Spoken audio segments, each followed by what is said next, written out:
श्री शिवाय नमस्तुभ्यम। हम गए थे शिव महापुराण की कथा सुनने के लिए और कथा की डिटेल्स क्या है मैंने सब डाल दी एक शॉर्ट वीडियो में, आप उसमें चेक कर सकते हैं।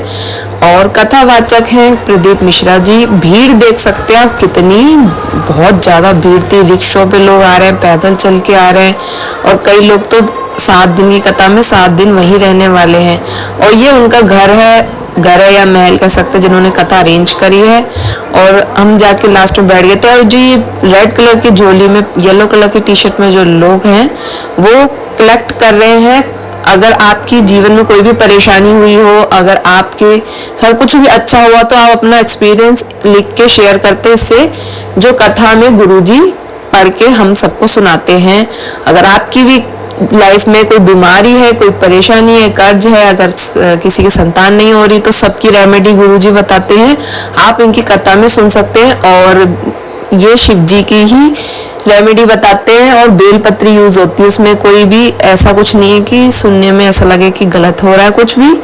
और फिर उसके बाद यहाँ पे हुए भजन, सबने भजन में बहुत डांस किया, मम्मा ने भी बहुत डांस किया था।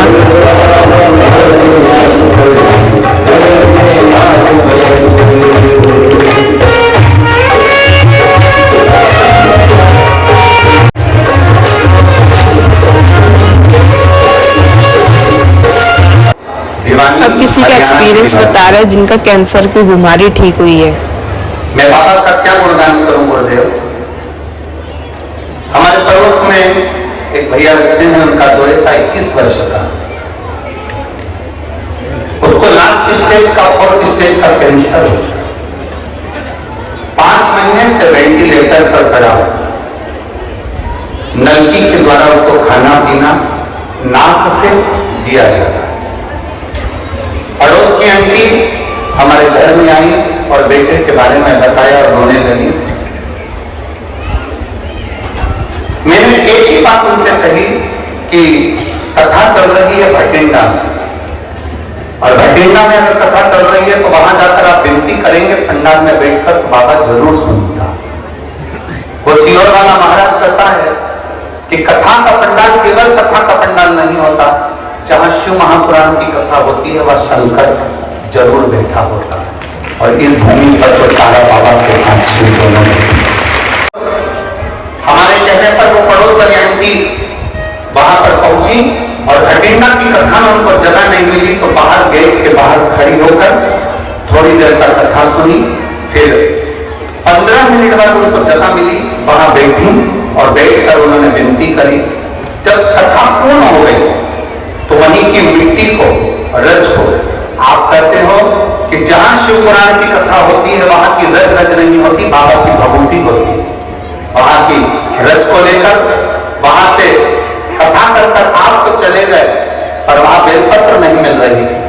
तब हमने वहां से बेलपत्र मांगी और बेलपत्र किसी भैया ने कोई वहां पर वॉलंटियर लगे हुए थे, उनसे बेलपत्र ली, उस बेलपत्र को लेकर आ गए।